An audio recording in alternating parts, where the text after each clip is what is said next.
My dear student, today we will learn very important numerical which is related to torque of standard 12 physics subject. So let's start question number 6 of exercise 5. See the question. If the solenoid is magnetic moment m equal to 0.6 joule per Tesla is free to turn about the vertical direction and a uniform horizontal magnitude, field of 0.25 Tesla is applied.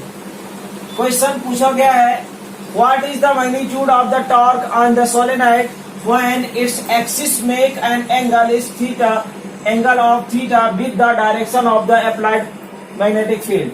कहने का मतलब यहाँ पे हमें theta दिया गया है, magnitude दिया गया है, magnitude of magnetic momentum given and magnetic field also given that, angle theta given that. Okay, we want to find the torque. Okay, so first which value is given that we will write. So here this is mentioned that m is given that and this is the value of v and here angle theta is given that. So write down first जो values given that है, write down given that m equal to 0.6 Tesla per joule per Tesla and v is given that magnetic field, this value 0.25 Tesla and angle between them is given that क्या है value 30 degree. We want to find the torque, question mark torque. So first we will use the formula of the torque. Anyone can say what is formula of torque? Anyone can say torque equal to बोलिए mv sin theta. Very good. So now substitute these values. We want to find the torque of the solenoid. So mv sin theta, every value is given that, means m is given that, v is also given, theta given that, इसलिए we can find the value of torque. Okay, या magnitude of the torque. So substitute these values. What is value of m? M is 0.6 and v equal to magnitude given that 0.25 and theta equal to 30 degree. Anyone can say what is value of sin 30? 1/2. Very good. So sin 30 equal to 1/2. तो place of sin 30 you will substitute, क्या लिखेंगे? 1/2.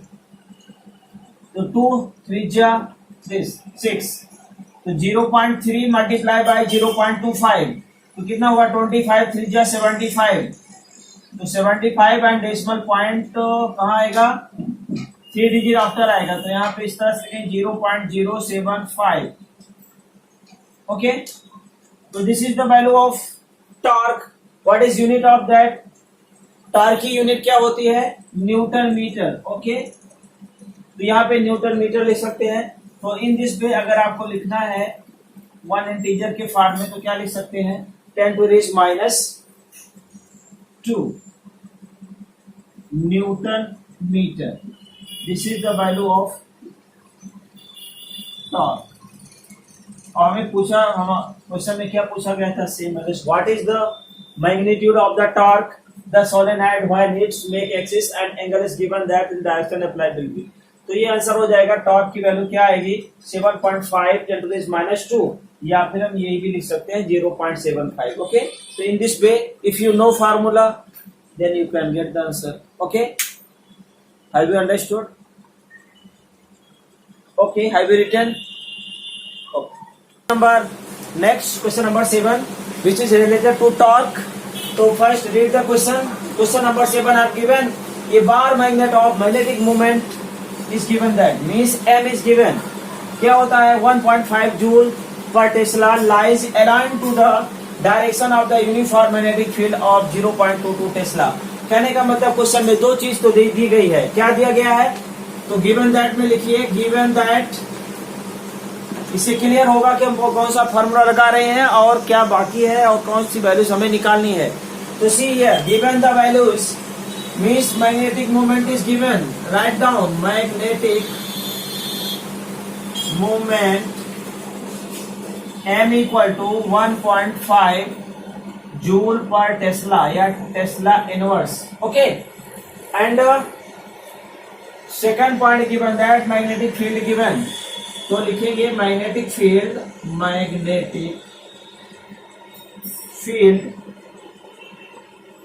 V equal to कितना दिया है 0.22 Tesla. It's clear ना। अब question ए पढ़ते हैं। What is the amount of work required to external torque to turn the magnet so as a alone in magnetic movement? यहाँ पे पूछा जा रहा है कि वर्क डन बताना है जब टॉर्क कर मैग्नेट को हम लाते हैं कहाँ पे। पहले कंडीशन ये है कि normal to the field direction, जो मैग्नेटिक फील्ड है उसके नॉर्मल मतलब परपेंडिकुलर लाते हैं तो उस पे वर्क डन क्या होता है। सेकंड उसी में पार्ट है opposite to the field of the direction.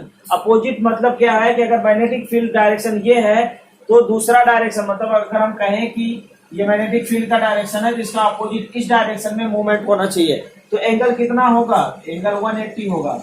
और अगर हम नॉर्मल कह रहे हैं तो कितना होगा, अगर नॉर्मल कह रहे हैं तो ये नॉर्मल क्या होगा मैग्नेटिक फील्ड से 90 डिग्री होगा। कहने का ये मतलब है कि एक एंटी पैरेलल बताना है और दूसरे को opposite of the field anti parallel है, जबकि नॉर्मल टू द फील्ड जो फर्स्ट क्वेश्चन है वो परपेंडिकुलर है। कहने के बाद थीटा की वैल्यू हमें किस पे बतानी है 90 पे बतानी है वर्क डन क्या है और 180 पे बतानी है। ठीक है, तो वर्क डन का फॉर्मूला कितने लोगों को याद है। अगर हमारे पास दो एंगल है 0 से 90 या 0 से 180 तो हमें एक फार्मूला हमने पढ़ा था वर्क डन का। तो बताइए वर्क डन कितने लोगों को याद है।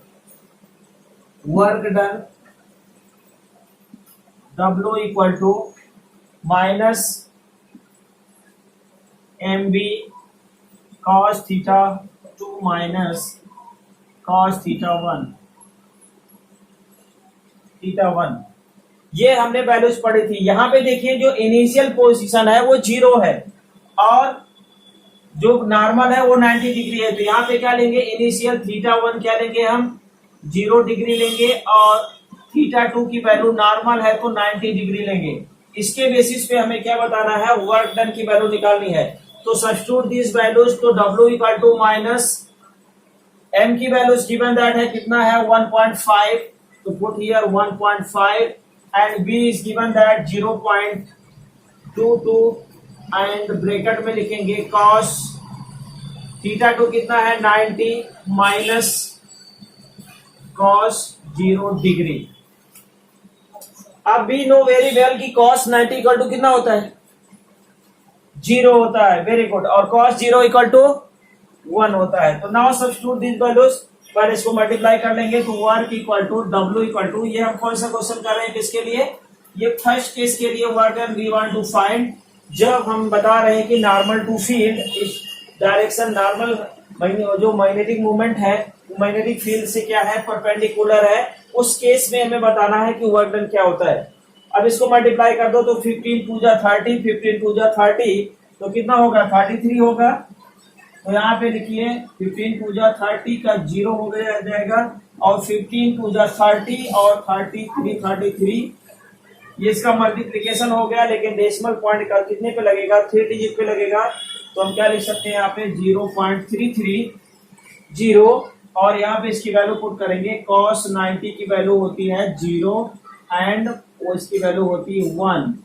तो हम क्या लिख सकते हैं यहाँ पे माइनस साइन है ऑलरेडी, यहाँ पे माइनस है तो माइनस माइनस का मल्टीप्लीकेशन क्या हो जाएगा 0 तो 0 हो गया। इसको हम 0 को इस तरह से लिख सकते हैं,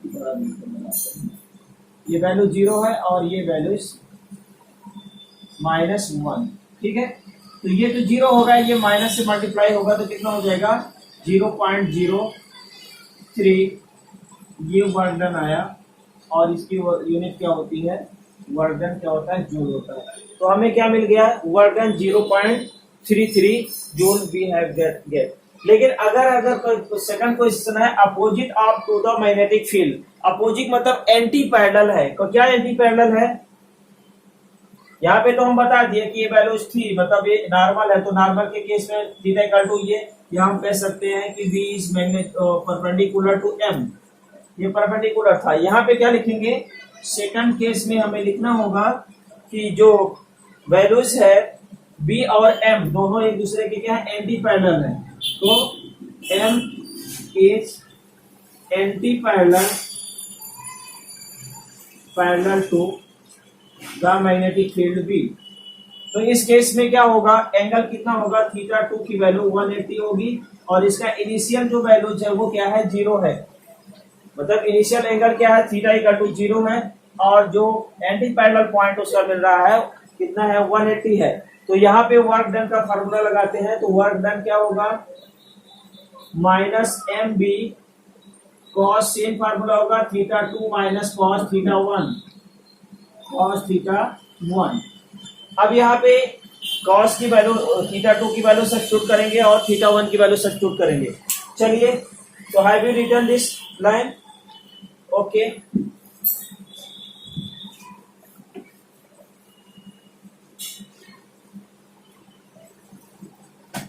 तो now substitute the value of, किसकी वैल्यू रखेंगे, m की, b की और थीटा 1 थीटा 2 की। तो यहाँ पे लिखेंगे हमारी वैल्यूज थी क्या, m is mention that m की वैल्यू है 1.5, और वैल्यू ऑफ b की वैल्यू कितनी है, 0.22, cos थीटा 2 है 180, cos थीटा 2 कितना है, 180 है, थीटा 2 की वैल्यू क्या लिखेंगे, 180 माइनस कॉस 0 है, इसकी वैल्यू सब्स्टिट्यूट करना है। तो cos 180 की वैल्यू क्या होती है, कितने लोगों को पता है, सबको मालूम, बोलिए कितना होता है, -1, वेरी गुड। तो यहाँ पे इसकी वैल्यू क्या होती है, 1.5, 0.2 इसको मल्टीप्लाई कर देते हैं तो कितना होगा, -0.330, और यहाँ पे cos 180 की वैल्यू आपने बताया, क्या बताया, -1 माइनस, और cos 0 की वैल्यू कितनी होती है, 1 होती है, वेरी गुड। तो अब इस ब्रैकेट को ओपन करने से पहले -1 कितना होता है, -2 होता है, यहाँ है -0.33 इंटू -2, -1 तो कितना, -2 हो जाएगा, मल्टीप्लाई बाय दिस वैल्यूज, तो -33 मल्टीप्लाई बाय 2 कितना होगा, 0.66, ठीक है, ये वर्क डन हो गया। लेकिन वर्क का यूनिट क्या होता है, what is unit of work done, work का क्या होता है, जूल होता है। तो इस तरह से हम दोनों केस में वर्क डन निकाल सकते हैं, और अगर नॉर्मल है फील्ड तो क्या होगा, 0.33 जूल होगा, but the opposite to the field of the direction then this will be -0.66 joule होगा। तो work done in this way we can get. अब नेक्स्ट क्वेश्चन है, बी पार्ट, इसमें ये दिया है, what is the torque on the magnet in the case of 1 and 2। कहने का मतलब दोनों में, फर्स्ट और सेकंड, जब वो परपेंडिकुलर है मैग्नेटिक फील्ड में तब टॉर्क क्या होगा, और जब ये 180 मतलब सेकंड है, एंटी पैरेलल है, तब क्या होगा। तो वैल्यूज फार्मूला, टॉर्क का फार्मूला कितने लोग बता सकते हैं, एवरीवन। अच्छा, कुछ लोगों को अभी डाउट है, वेरी गुड। इसका मतलब ये है कि टॉपिक को आपको फिर से रिवाइज करने की जरूरत है। तो टॉर्क का फार्मूला अगर नहीं पता है, सबकी बात नहीं कर रहा हूँ, जिनको नहीं मालूम उसके लिए बात कर रहा हूँ, ठीक है। तो चलो मैं लिख देता हूँ, क्लियर हो जाएगा आपको। टॉर्क का फार्मूला होता है, टॉर्क इक्वल टू होता है mb sin थीटा। ये हमें, हाँ याद हो गया, हाँ यही होता है, गुड। तो क्या हो गया, torque equal to mb sin theta. अब यहाँ पे सारी वैल्यूज तो हमारे पास हैं, तो फर्स्ट कंडीशन में हमें क्या बताना है, थीटा क्या लेना है हमें, नॉर्मल है तो 90 डिग्री लेना है। तो टॉर्क आ जाएगा, तो क्या वैल्यू रखेंगे, टॉर्क इक्वल टू m की वैल्यूज दिया गया है, कितना है, 1.5 है, और इसकी वैल्यू 0.22 है। यहाँ पे साइन 90, और साइन 90 की वैल्यू कितनी होती है, 1 ही होती है ना, हाँ तो ठीक है। तो ये हो गया 0.33 इंटू 1, तो क्या हो जाएगा, क्या लिखेंगे, 0.33, यूनिट क्या होती है इसकी, न्यूटन मीटर। क्या होता है, न्यूटन मीटर। तो जब नॉर्मल हो, फर्स्ट केस में थीटा इक्वल टू 0 है, नॉर्मल मैग्नेटिक मोमेंट क्या है, मैग्नेटिक फील्ड के इसके परपेंडिकुलर हो, नॉर्मल हो, तो उसका इसकी वैल्यू क्या आएगी, टॉर्क इक्वल टू 0.33 Nm आएगा। लेकिन सेकंड केस ये है कि इफ थीटा इक्वल टू कितना है 180 पैरेलल कब होगा, जब थीटा 180 होगा, तो उसके उस केस में टॉर्क इक्वल टू हम लिख सकते हैं mv sin थीटा की वैल्यूज हम सब्स्टिट्यूट करेंगे, तो यहाँ पे लिख सकते हैं m की वैल्यूज वही है जो आपने पहले पढ़ा है 1.5, 0.22 और sin 180 की वैल्यू कितनी होती है, बोलिए कितने लोगों को मालूम है, 0 होती है। अच्छा, कितने लोग बोल रहे हैं 0, कितने लोग 0 बोल रहे हैं, सभी लोग बोल रहे हैं। 90 पे 1 होती है, 0 पे 180 पे 0 होती है, गुड। तो यहाँ पे इसकी वैल्यू लिख सकते हैं 0.33 इंटू 0, तो यहाँ पे टॉर्क क्या हो जाएगा 0। देखिए ये डिफरेंस है, अगर नॉर्मल है तो टॉर्क 0.33 न्यूटन मीटर है, बट अगर ये वैल्यूज क्या होती है एंटी पैरेलल होता है तो उस केस में इसकी वैल्यूज क्या होगी 0 होगी, मतलब टॉर्क विल बी 0, तो उसमें मोमेंट नहीं होगा। ओके, क्लियर, यहां तक लिख लिया आप लोगों ने, have you written? Okay, question number 8, see the question. A closely wound solenoid of 2000 turns means n is mentioned that number of turns given that and the area of cross sections given that, area given that this meter square means this value is area 1.6 10 to the minus 14 metre square carrying a current, मतलब ampere, यहाँ पे current दिया गया I is mentioned that 4 ampere is suspended through its center allowing it turn in a horizontal plane। Question number A है what is the magnetic moment associated with the solenoid. तो first question में हमें क्या find out करना है, magnetic moment निकालना है, ठीक है। फिर क्वेश्चन नंबर 2 है what is the force and torque on the solenoid if uniform horizontal magnetic field of 7.5 10 to the minus 2 Tesla is set off and the angle of 30 degree with the axis of the solenoid। तो यहाँ पे आप देख सकते हो कि ये magnetic field भी मेंशन किया गया है, मतलब बी इसमें दिया गया है, और यहाँ पे नंबर ऑफ एंगल भी दिया गया है, थीटा की वैल्यू दी गई है, कितना गिवन दैट है 30 डिग्री। ओके, तो नाउ अब हमें क्या करना है कि इसमें इसकी वैल्यूज को बताना है। पहले क्वेश्चन में है व्हाट इज मैग्नेटिक मोमेंटम, तो मैग्नेटिक मोमेंटम का फार्मूला हमें पता होना चाहिए। एनीवन कैन से, कोई बता सकता है कि नहीं बता सकता है, मैग्नेटिक मोमेंटम क्या होता है, मैग्नेटिक मोमेंटम क्या होता है, m इक्वल टू क्या होता है NIA, फार्मूला क्या होता है NIA, यही होता है ना। चलिए, तो सबसे पहले जो वैल्यूज दी गई उसको हम लिख लेते हैं, इसके बाद हमें जो फाइंड आउट करना है वो करेंगे। तो गिवन दैट है, पहले लिखिए गिवन दैट, जिससे क्लियर हो जाए कि हमें क्या वैल्यूज और फाइंड आउट करने की जरूरत है। नंबर ऑफ टर्न्स दिया गया, नंबर ऑफ टर्न मतलब मैकेनिक मतलब कैपिटल N दिया गया है, वो कितना है 2000। दूसरी वैल्यूज क्या दी गई है, एरिया दिया गया है, एरिया मतलब ए मेंशन दैट, कितना गिवन दैट है 1.6 10 to the minus 4 metre square, और दिया है current also given that, current की values I equal to given that कितना है, हाँ बोलिए 4 एम्पियर, वेरी गुड। और हमें ये सारी वैल्यूज देने के बाद हमें पूछा गया है, क्वेश्चन क्या किया गया है, m क्या होता है, मैग्नेटिक मोमेंटम हमें बताना है। मैग्नेटिक मोमेंट क्या होता है, इसका फार्मूला कितने लोग बता सकते हैं, सभी बता सकते हैं, वेरी गुड। चलिए फिर हम लिखते हैं, ए का क्वेश्चन हमें है मैग्नेटिक मोमेंटम निकालना है। ए में what is the magnetic moment associated with the solenoid, तो m इक्वल टू हमने क्या पढ़ा है NIA, यही पढ़ा था ना, अभी चर्चा किया था। तो n क्या है, नंबर ऑफ टर्न है, I करंट है और A एम्पियर है, और सारे वैल्यूज हमारे पास हैं, देख सकते हो, एरिया है, करंट है और नंबर ऑफ टर्न्स है। तो सब्स्टिट्यूट दिस वैल्यूज 2000 और I कितना है 4 एम्पियर है, और एरिया भी मेंशन दैट है 1.6 10 to the minus 4। ठीक है, अब इसको हम करेंगे मल्टीप्लाई, ठीक है, जब इसके मल्टीप्लीकेशन करेंगे तो क्या होगा, चलिए मल्टीप्लाई करिए। नहीं करोगे, मैं ही करूं। कितना होगा, कैलकुलेटर है ना आप लोगों के पास? ठीक है, चलो कोई बात नहीं, हम करते हैं। तो 8 मल्टीप्लाई बाय 2, 4 मल्टीप्लाई बाय 2 8 होगा, मतलब 8000 इंटू 1.6 10⁻⁻⁴।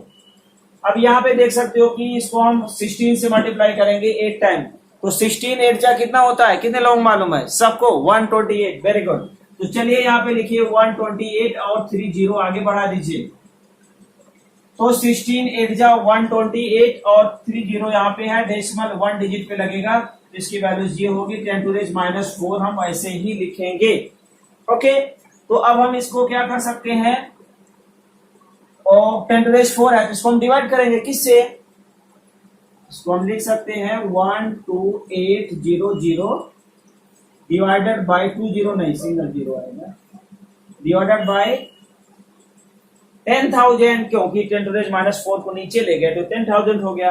अब इसकी वैल्यूज क्या होगी, डिवाइड करिए, 1 से डिवाइड करना है, 2 2 कैंसिल हो गया, 100 1 जा 100 होता है, तो 1.28 यूनिट क्या है इसका, क्या है unit? Ampere metre square. Good. तो in this way you can find the solution of A options, A questions, magnetic moment, magnetic moment M you can get 1.28 ampere metre square. अब आगे क्या हम बता सकते हैं कि डायरेक्शन जो M है as per a sense of current using right handed rules हम कह सकते हैं। तो लिख दीजिए, इसको भी लिखिए, have you written this portion. यहाँ पे हम लिख सकते हैं कि डायरेक्शन ऑफ मैग्नेटिक मोमेंट क्या होगा, तो लिखिए क्या लिखेंगे, अभी मैं आपको बताया था, direction of M is as per of, चलो लिखते जाओगे तो पता चलेगा। तो लिखेंगे डायरेक्शन ऑफ एम इज, क्या बताएंगे, as per sense of current, as per sense of current, कौन सा रूल, कौन सा rule, using right handed rule. ठीक है, हमने यही बताया था ना, यूजिंग राइट हैंडेड रूल्स। जो डायरेक्शन होगा वो पर सेंस ऑफ द करंट की होगा, राइट हैंडेड रूल के पॉइंट ऑफ व्यू से हम इसको निकाल देंगे। अब इसका ऑप्शन क्वेश्चन नंबर बी है। क्वेश्चन नंबर बी क्या है, what is force and torque on the solenoid. हमें फोर्स बताना है, तो बी ऑप्शन सब करना चाहते हैं। तो सबसे पहले हमें क्या बताना है, फोर्स, फिर इसके बाद टॉर्क बताना है। तो इसमें भी बी ऑप्शंस में कुछ वैल्यूज दी गई हैं, तो कुछ बी ऑप्शंस नहीं है। क्वेश्चन नंबर बी मतलब 8 का बी पार्ट जो है उसमें क्या दिया गया है, हमें वैल्यूज दी गई है मैग्नेटिक फील्ड, बी की वैल्यूज गिवन दैट है, कितना है 7.5 इंटू 10⁻⁻² टेस्ला, और जो यहाँ पे थीटा की वैल्यू दी गई वो 30 डिग्री है। हमें फाइंड आउट क्या करना है, फोर्स निकालना है और क्या निकालना है, टॉर्क निकालना है। तो सबसे पहले हम फोर्स निकाल लेते हैं। अगर फोर्स, यहाँ पे बहुत ध्यान रखना, अगर यूनिफॉर्म हॉरिजॉन्टल मैग्नेटिक फील्ड है तो यहाँ पे आप डायरेक्ट लिख सकते हो कि फोर्स इज 0। क्या लिखोगे, फोर्स इज 0। क्यों है फोर्स इज 0, क्यों है, क्योंकि जो है ये यूनिफॉर्म फील्ड है। ठीक है, तो फोर्स इज 0 बिकॉज, तो आपको कुछ लिखने की जरूरत ही नहीं है, टाइम वेस्ट नहीं करना है। ठीक है, बिकॉज फोर्स इज 0 बिकॉज क्या है, यूनिफॉर्म मैग्नेटिक फील्ड है, uniform magnetic field, magnetic field, magnetic field uniform है, इसलिए यहाँ पे फोर्स 0 होगा। अब सेकंड पार्ट हम बताते निकालते हैं। सेकंड पार्ट इसमें क्या है, we want to find the torque. अब टॉर्क तो हमने मैनी टाइम्स अभी डिस्कस किया, क्वेश्चन नंबर 7 में भी था, 6 में भी था और 8 में भी है। तो फार्मूला कितने लोग अभी तक याद नहीं हुआ, सबको याद है, चलो फिर लिखो, टॉर्क इक्वल टू क्या लिखेंगे, mv sin थीटा। ठीक है, यही फार्मूला था ना अभी, पक्का।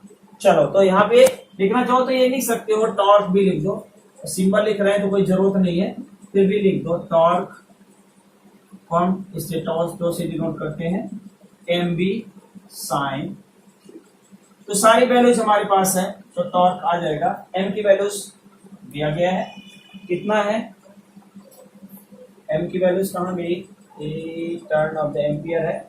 अभी हमने निकाला था एम की वैल्यूज, क्योंकि यहाँ पे मैग्नेटिक मोमेंट निकाला था 1.28, जो हमें याद होना चाहिए। चलो कोई बात नहीं है, हमें ए पार्ट से हमने निकाला था M equal to 1.28 ampere metre square, ये वैल्यूज थी हमने अभी निकाला था। और बी की वैल्यूज गिवन दैट है, बी तो हमारे पास है और थीटा भी है, तो सब्स्टिट्यूट कर दीजिए ये सारे वैल्यूज। तो एम की वैल्यूज है 1.28 इंटू बी की वैल्यूज है 7.5 इंटू 10⁻⁻², और साइन कितना है 30 है। साइन 30 की वैल्यू सभी को पता ही होगा, नहीं मालूम, मालूम है तो लिखो फिर।